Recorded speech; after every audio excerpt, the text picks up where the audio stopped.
Ladies and gentlemen, up next is a very interesting fireside chat, which would be powered by Protect.ai, which is a session by Protect.ai.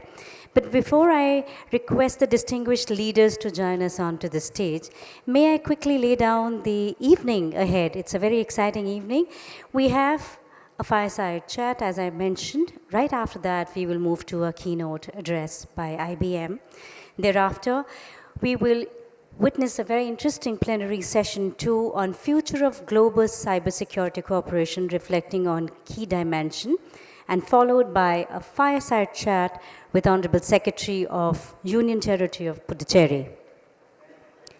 I also request you all to kindly be with us for two very interesting report launch, and last but not the least, something that we've all been excited about, the DSCI Innovation Box.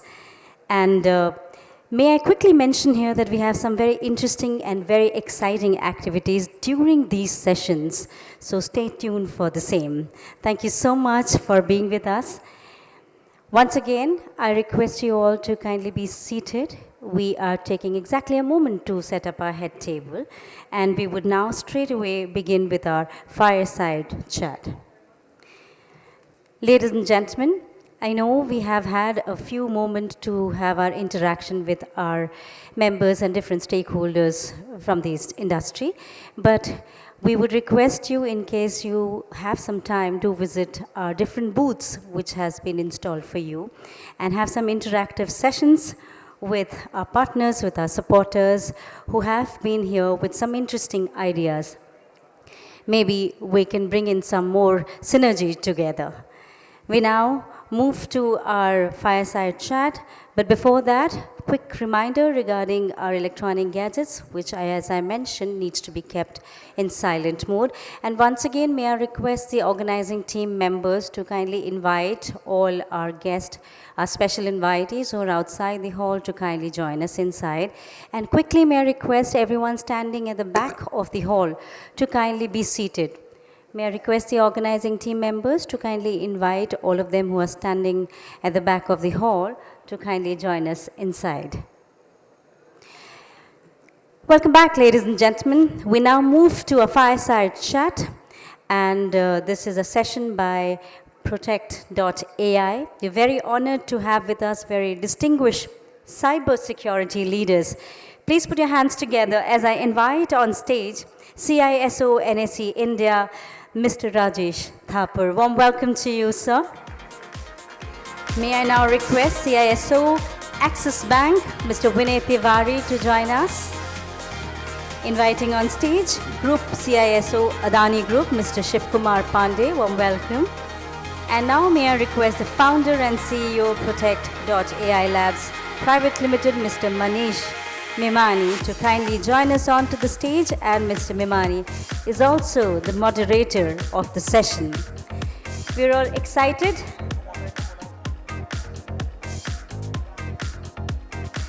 So we have Mr. Rajesh Thapar who would be moderating the session, and may I request Mr. Thapar to kindly take over. Over to you, sir. Thank you. Good evening, everyone. Yeah, I heard some responses, and good evening as well. Thank you so much. No, I was happy at least few people responded. That's nice.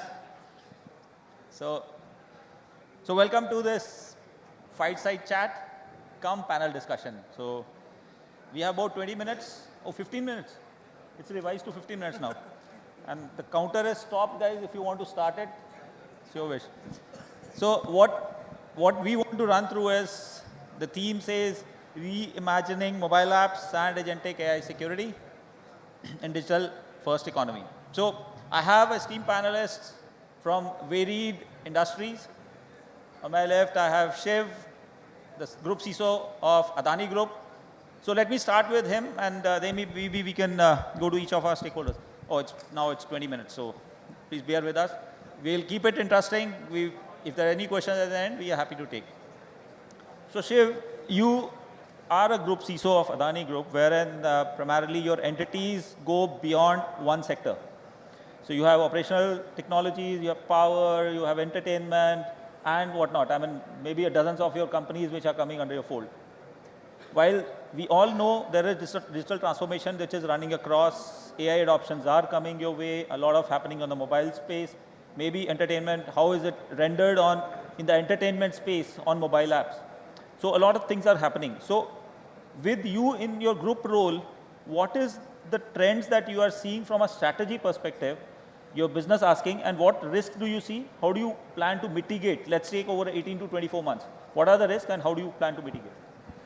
See, the group is very vast. If you talk about, we are from power, then you come to the cement, then defense, then mining, port, airports. There are many business.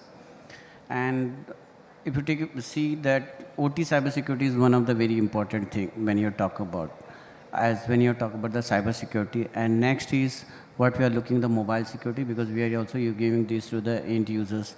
And now we are also using lots of robotic thing and AI. So the AI cybersecurity is also very, very important. Now, let me come to the mobile. When you talk about the mobile security, nowadays devices are becoming endpoint for everything. So mobile apps are now new attack surface. And when you talk about the reverse engineering or jailbreaking or even identity theft, these are nowadays a common. So runtime mobile security has become very, very important. And now in this new era of AI world, where AI agents are there. So it's become very, very important. You have to be safeguard for your AI agents also by using like runtime AI and using the AI firewall like data prompt injection, or you're talking about data poisoning also. So these things are become very, very important nowadays, and AI is now everywhere. Coming to the OT cybersecurities, we are doing a lot of things.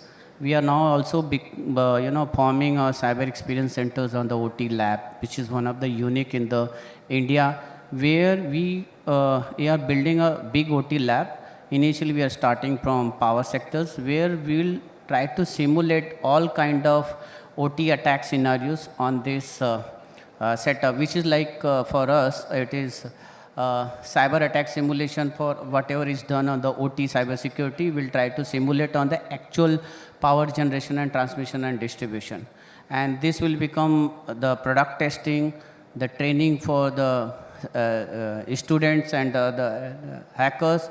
We'll also do the hackathon programs on those kind of setups. So these are the new things which you are doing on the OT side also. Thanks, Shiv. So I take that cue from what you mentioned on mobile as an extended attack surface. So, and I also have been a believer that today our mobile devices are identity, right? So it's the mobile which reflects on who we are, because on the other side, the instance, whether it's a bank or exchange or any other organization, doesn't know who is actually using that. So it's even the OTP comes on your mobile, your passwords are there. Your identification is primarily mapped to it. So you have an ID card, but it's your mobile number, it's your phone, which is your identity most of the time. And that becomes a very challenging problem for the banking sector, right? So, and Vinay, as a CISO of one of the pioneer banks, private sector banks, which does a lot of work for making customer experience much more meaningful, ensuring that the payment systems that are put in place are secure, and also considering that the exposure that comes in from these mobile devices sometimes cannot be centrally handled, right? Or at an organization level, I may put in my data center the best of firewalls, best of product sets. Maybe all the products that are being exposed as part of this particular AISS, we bring in and put in our data center. It still may not help solve the problem because the exposure is coming from that vulnerable end device, the mobile device of a customer. And we have limited controls most of the time. That's what we believe. Because the guy can go for n number of things. I'll not get into what are those things, and maybe I'll ask Vinay to elaborate. How does he see the exposures on mobile environments causing impact on the mobile payment systems? That's one question, Vinay. Maybe you can evolve, you can tell us how does Axis consider, because there is always a customer first policy that we typically believe in all our experiences. The customer can be an internal customer, which may be an employee, We keep getting demands from IT and business saying, I want this application to be extended on mobile. I can't be accessing my laptop all the time. Give me this application on mobile, that application on mobile. And sometimes we have a way what we can give, sometimes we don't. And on an enterprise device, you can still control access. But if it's a customer device, the exposure is much bigger, the control is much lesser. Right? So this is one problem that how do you solve, what is it that you guys do at Access, which you can share with the audience. The second thing which I also want you to maybe dwell upon is AI. We have been hearing AI, I mean, it's a theme of almost every meeting, every forum, every discussion. Most of the vendors who come and meet us, their AI ML is definitely there on their roadmap or is in their product set, right? So we all know, yes, AI has a lot of potential. We know it's a journey that all of us have to take, and to be honest, there are 90% of organizations still experimenting. The results will come in, but all of us are experimenting. So what is the strategy to an extent that you can share around AI implementation in a bank, maybe specific to you or generic, and going special emphasis on agentic AI, so which is different than a traditional AI which we used to study 30 years back when we were doing our engineering. Today, agentic AI is different. So what is it that you guys are thinking to implement in your environment, and what sort of control layers that you are trying to build? Thanks, Rajesh. Coming to your, sorry for this throat irritation. Coming to your first query, customer first approach has been there from bank. Okay, we have been quite critical when it comes to end user security. You must have seen almost a few months back we released OTP on mobile app. Okay, just to reduce the risk which was arising out of the OTP which was sent on SMS. So, right, banks or the customers can use actually those feature wherein the OTP is securely connected to the central system, and your app is able to showcase you the OTP for your web transactions. Coming back to payment security, you must have seen even from regulator point of view. So there was a DPSC circular which was released. So there were multiple controls which were required to be implemented. Not only from regulatory point of view, it was in best practices actually to ensure the threat vector or the exposure arising out of mobile app is less, and in case it is exposed, it is adequately secured and controls are implemented. So what is a mobile app? Mobile actually apps or even mobile device are playing a very critical role in our life, right? It's just like shadow IT, it's shadow you. So in the end, so whatever you're going to do, whatever the exposure which will arise out of the communication which you will initiate, it will not only impact your financial values, but at the same time, it may expose you further beyond that, right? So technology from payment system point of view, there were a lot of changes from IMPS to UPI playing a key critical role in enhancing the payment capabilities and adoption of mobile apps, not limited to, of course, bank. Going beyond that, there are certain protocols which are coming up wherein merchants can directly call your banking app now for further enhancing the authentication and authorization of a user in a secure manner. So there are a lot of integrations or secure by design principle which goes while developing this application, right? Continuous monitoring in terms of security or unusual behavior from these systems or interfaces become quite critical. In the end, while allowing customers to use your mobile app, you're trusting the app as good as a human being customer. So you're relying or you are honoring whatever request which comes from the mobile app, right? So that's where it becomes very critical to have an trust mechanism that requires to be strong. The IDOS or the other session validations which are required, not only limited to that, encryptions or tokenization management.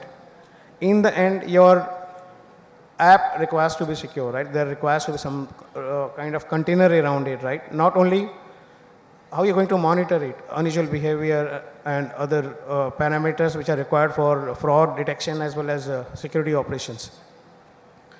Now coming back to AI in utilizing or enhancing these capabilities, they play a very critical role when it comes to AI ML. So identification of a mobile app certainly change in transaction, change in behavior, okay, or as well as change in adoption altogether. Suppose A is used by you for some days, and after that, if your son is using the same app, the app should be able to actually identify that kind of change of behavior, wherein further step of authentications are required, that can be enhanced further. And from AI strategy point of view, we are quite moving cautiously around that. While we are aggressive in terms of implementation, we do accept there are a lot of capabilities or AI brings of a lot of enablement on table, just not only enhancing capabilities of your business applications or even business operations and user processes. For me, from cybersecurity point of view, it becomes a critical area to explore for. There are a lot of nitty-gritty, a lot of low-level issues which normally arise. If you see whichever audit or compliance reports, normally you will see a very low-level observations which are there, which may not be that critical for you, but it can get addressed easily through adoption of AI. So we are running multiple channels around that, not only for business and processes, as I said, even for security awareness. For example, AI can play, or AI can develop a customize training programs for your customers. So there are a lot of areas and domains wherein AI can be further helpful.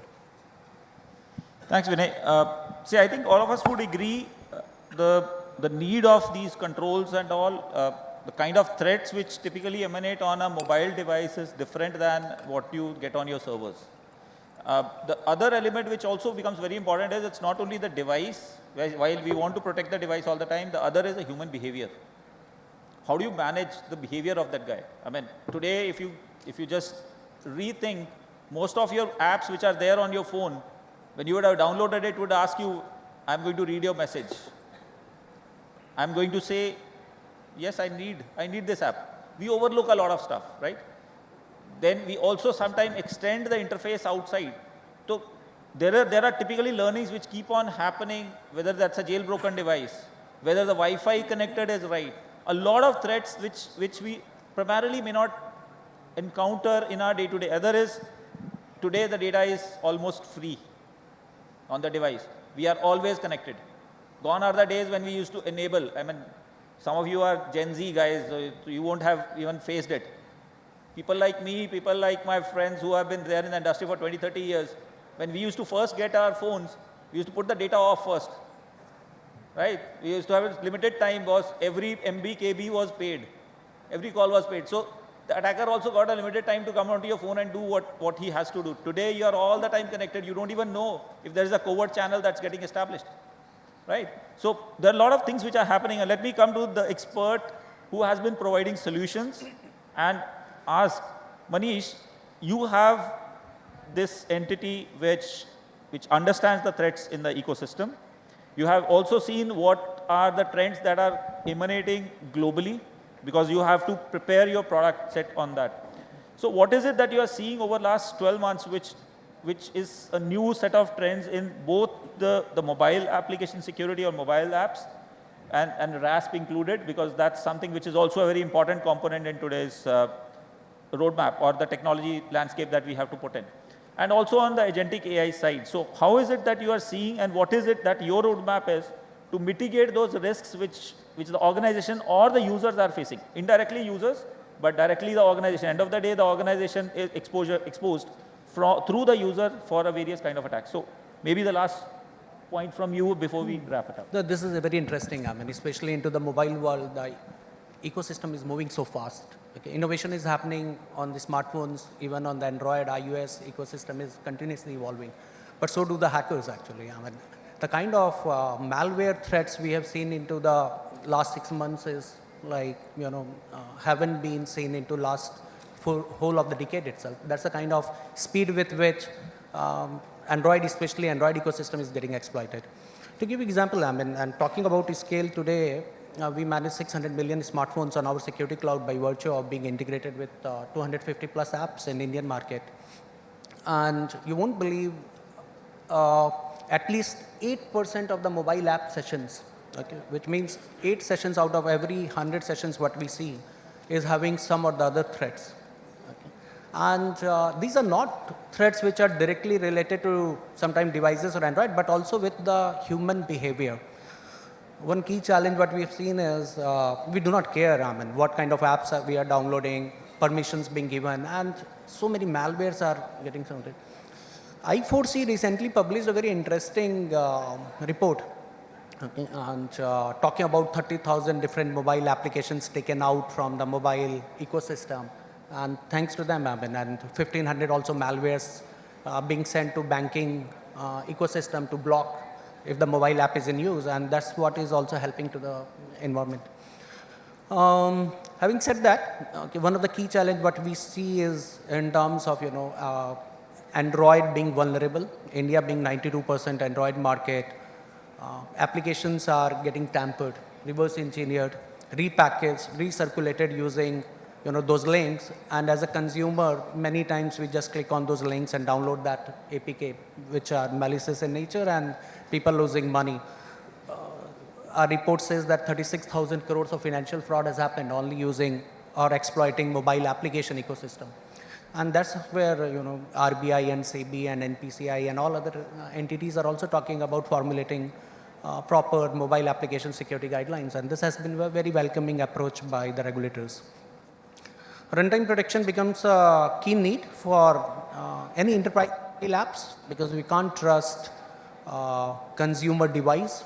It is like a new attack surface. It is like an endpoint for the organization, and you have to ensure from while building the application what we call is security by architecture. So runtime security has become a immediate need for any kind of mobile applications which is sensitive in nature. But with AI thing also, the landscape is changing. I will give you an example that in Bay Area in US, recently we have seen financial applications, banking app, which is completely UI-less. Now imagine the banking app what we use is having so many clicks and forms and buttons to click on. But imagine if the banking app is nothing but an AI agent sitting inside it, and that is also going to bring huge in behavior as well as the threat landscape for mobile ecosystem. And that is where we are blending agentic AI security with mobile application security. Okay. A banking app, you log in and you just see one tab to chat with or to talk with. Okay, it's an agent which will help you to do banking or any kind of payment transactions or transfer or adding of funds or a deletion of some accounts. So everything will be done through an agent and you really do not need to click, which means that now AI agent security also has to be managed at the consumer level. Okay, and AI runtime protection is also getting blended with mobile app runtime protection. This is what the future is going to be. Okay. Data hallucination, poisoning, model exploitation, all these are becoming very common. I think he wants to add something. Yeah? And I'm sure with bank like yours, which is having 25, 30 mobile applications, you are facing it on everyday basis. Okay? That's how the landscape is going to evolve. And we are doing a lot of innovation around it, given the kind of 600 million smartphones I was talking about, and every day we see 100 million mobile app sessions, and this gives a lot of learning around behavior, around the kind of threats, how models are changing, how the future is going to be in terms of runtime protection. And of course, one of the key thing where we are building is capability around is to do device fingerprinting, so that if we identify some devices which are vulnerable in nature should not be used in the ecosystem, and a lot of innovation is happening around that. Winner wants to add something. Yeah. In reference to, again, strategy, I think only 40 seconds are there, but I will take it on fast pace. RBI actually released this free paper, right? So we talked about the free app, then I realized I should be talking about it, the framework for responsible and ethical enablement of AI.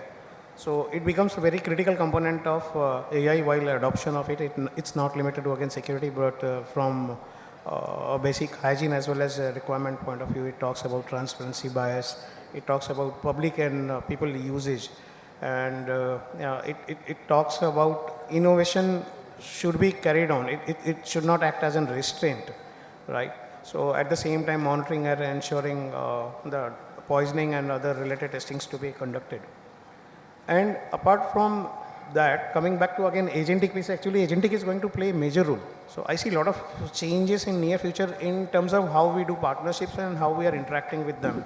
You must have seen one of the latest, you must have seen certain brokers who have already allowed for analytics to be conducted through chat. So GPT is Cloud A9, right, through MCP protocols. So it becomes critical how you're designing your framework, how you're architecting it, what all controls which are required, because it's going to be an unknown territory. So extra cautious and extra requirement for monitoring exists over there. And apart from them, know your AI actually at the same time. So you understand what exactly it's going to do and what is supposed to be doing, whether it is doing the same thing, what is expected out of it. So Yeah, these are the time- key critical points. Yeah, we can wrap it up. So I think this particular area is something which needs more time than what we were able to do justice to. But I think what we wanted to give it back to you folks is this is an important area. This is actually an evolving area. We all have a lot of expectations from AI. Agentic AI still is in works. I mean, definitely there are a lot of use cases. But when you bring agentic AI into your environment, make sure that we have human in the loop in the initial period. We have done the model testing. We know what it is doing. It's predictable. It's repeatable. It's explainable. So a lot of governance, a lot of paperwork, a lot of maybe governance side from a top-down basis should be there. It's just not buying a tool and make it happen. On the mobile side, it is a practical threat. The identity has moved away from typically sitting in organizations. The perimeter is now in the phone. The perimeter is the device. Perimeter is the identity. So all that is actually coming in from that device which you don't even know, you don't even trust. So it's important to lay some focus on that. I know I came across some set of people who even not even are aware of how mobiles are to be extended out. Okay, one is extending application is much easier, but extending securely to ensure that you have exposures of fake apps, you have runtime, you have compromised machines. A lot of needs to be done. So I think this is something which you should do your own self-assessment for your apps, for your areas, come back and see how you mitigate. And Manish has already demonstrated that he has been working out with various organizations to fix up these gaps, both on agentic AI side as well as on the mobile security side. So if there is any further discussions that are required, how it is being implemented, probably Manish can help you with that. So that's all I had. If there is time for questions, I'm not sure, but